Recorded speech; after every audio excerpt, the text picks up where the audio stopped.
all, thanks for joining us and playing your part. And we'd just like to know a little bit about what's gone on in your career, so that maybe it can help some of the young kids trying to break through.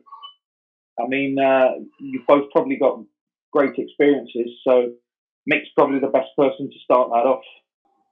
Well, you know them from. I mean, when did you meet these? When did you meet these guys, Mick? I mean, how old were they? I can't remember. Lee, how old were you when I first started coaching you or training you? Probably around the 8, you weren't 9. in my team originally. You weren't in one of my teams originally, but you were behind in a similar age group to the one that I was coaching. But I think you were just a couple of teams behind. But yeah, that was when you was very young, very young. So yeah, I've kind of had these guys around throughout the time I've been coaching. So yeah, I remember playing against you, Mick, in the team that I coached, up where we now have the new facilities. There was a young English striker, left-footed, I can't remember his name, who was bloody awesome. Yeah. The best player you had, but I can't remember his name. He left Gib. Yeah. It was a team with Graham Alves, Dylan Viagas, Neil Clinton, yeah, that team. So that was an interesting team. Yeah. And so I'm old Neil enough to remember Mick when he arrived in Gib and worked for the Icebox and saw him first strut onto the pitch. And I went, wow, where did he come from? Roy, you went and came back, didn't you?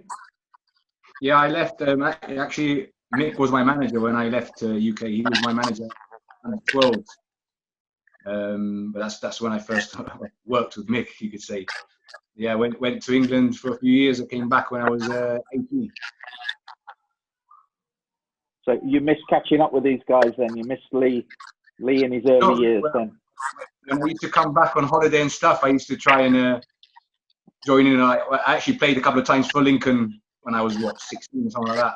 Every time I used to come back, I used to try and get some football in and meet up with the guys. I played for the Gibraltar national team in the Holland Cup. It used to be the Holland Cup where every year the national team of, I think, under 15s, under 16s was sent to Holland for a tournament there.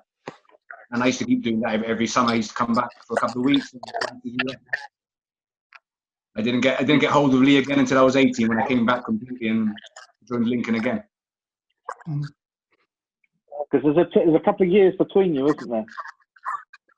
A year and a bit. It's just I look a bit older because Lee's spoiled me over the last few years. He's out so much. He's made me look older than him. Oh. The silver fox now. Yeah. He's looking more like Ravanelli now.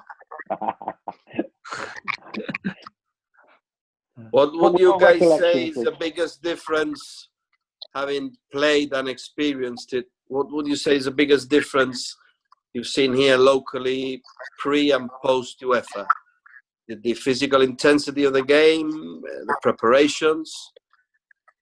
I think there's been quite a lot of difference between before UEFA and after.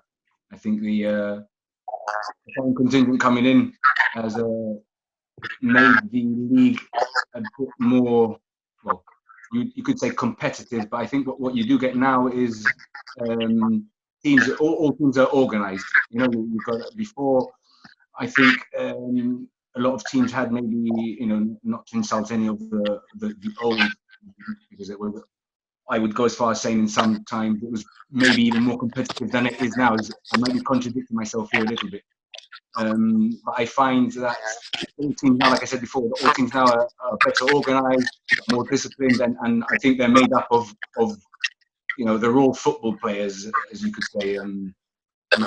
Look at most teams; they're mainly made up from a lot of the young lads from La Linea and stuff like that, and a lot of them have had a decent upbringing.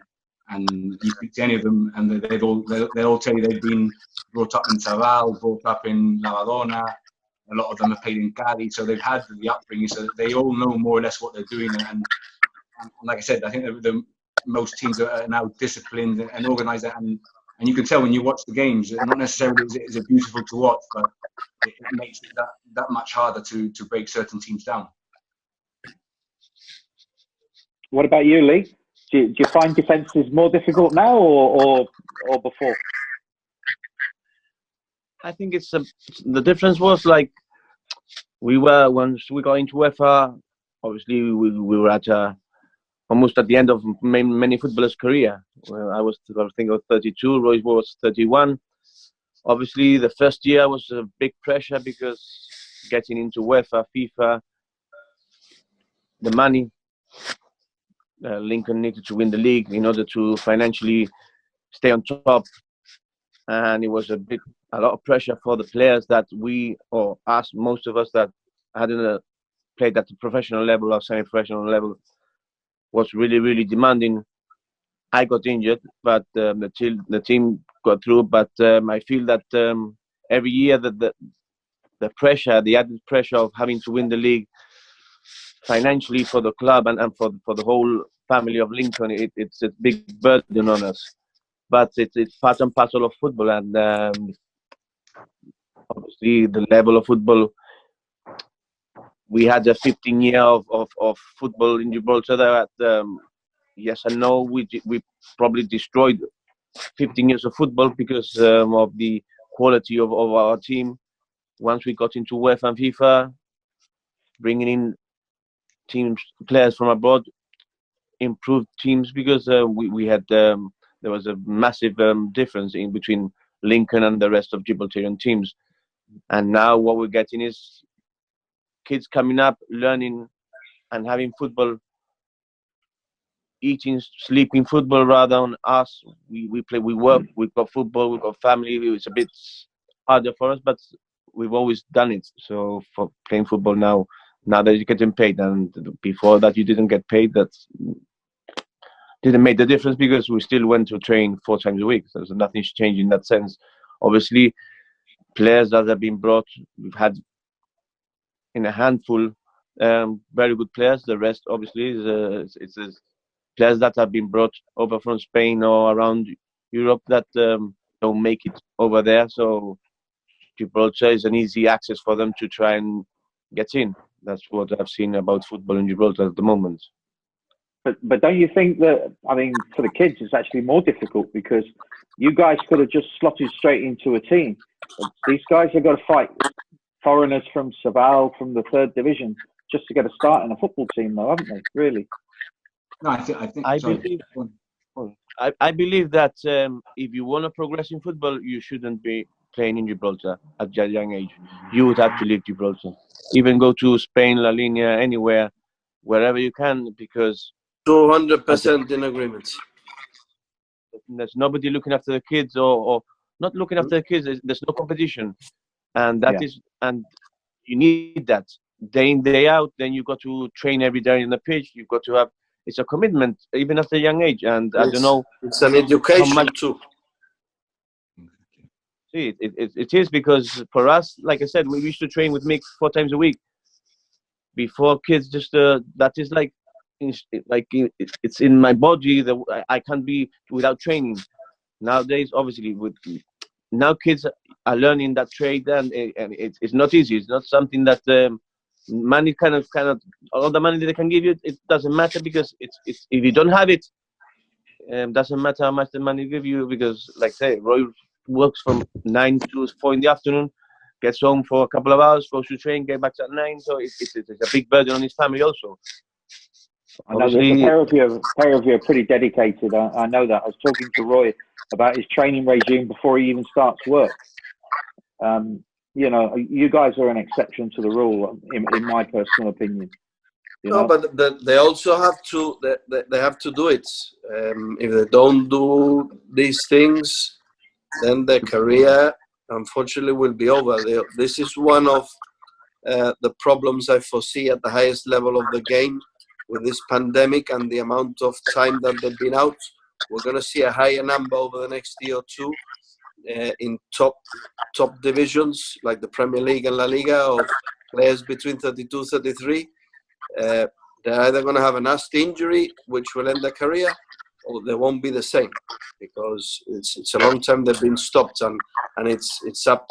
I mean, I'm aware by some of the players that I manage and some managers, the amount of tracking they've had to be doing every day via apps on their phones and watches is incredible, but it's not the same. It's absolutely not the same. It can't be the same. Training in your running in, okay, these players have big houses, but not the same going into a gym at your own pace. If you've got players like Roy and Lee who've been dedicated since they were kids, fair enough, but others won't be the same. They've still got to try and do the training as well at the minute, haven't they? Yeah. I mean, it must be hideous for you, Roy, because what you're doing in the house. Yeah, well, to be honest, Neil, the actual pandemic has come in a way in a good time for me, because I just had surgery on my ankle in January, and I forgot about that. Yeah. My rehabilitation, I was more or less getting to the time where I was going to do some pitch work, and so this has given me a bit more time to actually make the comeback. At the moment, I'm keeping myself busy. I'm doing all the necessary work that's provided to me by Ian Ladin, the Gibraltar national team physio. And obviously my own kind of work. I've started running now and stuff, and sort of just try and keep it ticking over as much as possible before things return back to normal, and we can get back on the pitch and see how the ankle reacts. Yeah. Mick, just to bring you in, what have you noticed? What have you noticed from a manager's perspective? I mean, you've managed pre and post, haven't you? Yeah, I mean the standards, the overall standard, I think, has risen since the foreigners started coming into the game.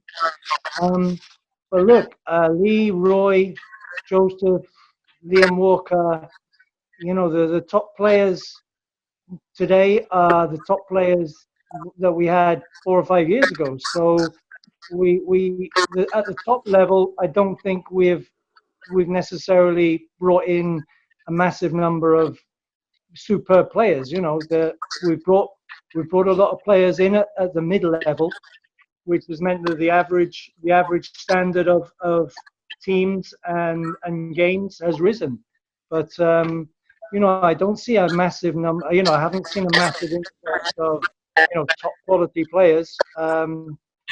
As Lee said, if they're playing in the Gibraltar League, it's probably because they can't play at a higher level in Spain, and so they're looking for a good season in Gibraltar to relaunch their career or to catch the attention of another team.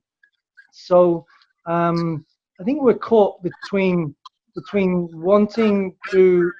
We're kind of still in a transition period, because even though we're 6 years into the post UEFA period, there's still this tension between clubs who are trying to professionalize, trying to invest in teams, trying to bring in better players, and at the same time teams that want also to be part of the community, and they want to have a kind of an effect on the community, build their presence in the community, so that's a difficult balance to strike, because at the end of the day, the club have to, in order for the club to continue, they have to win something. They have to win the Rock Cup or the league, or come very high up in the league in order to get European competition, which is where the monetary rewards are. So a lot of attention and a lot of the resources are dedicated to the first team in those clubs, and the grassroots football, I think, is suffering in that regard, as we still transition through this period from before UEFA and post UEFA. The money, it's interesting you bring in the money element, Mick, because I said it before we even kicked off the first season. The future for Gibraltar has to be, first of all, I don't see that we have like a roadmap or vision. Where do you want to be in, like you just rightly said? I mean, we've been members now for 7 years, and what do we have to show for it? And for me, key in the development is having a formula of sharing the prize money that is raised from European competition, because each year the money, we know that it's supposed to be destined for grassroots, with the exception of a couple of teams. They're not. They're using it to fund the odd professional they have in the first team. And I don't know how that formula has to become, but most certainly some has to be shed down the system, because otherwise, in another 7 or 8 years' time, we face more clubs in extinction. I agree with Lee that the standard has improved, but what was clearly the best place in 2013 are still the same place in 2020, and they're 7 or 8 years older.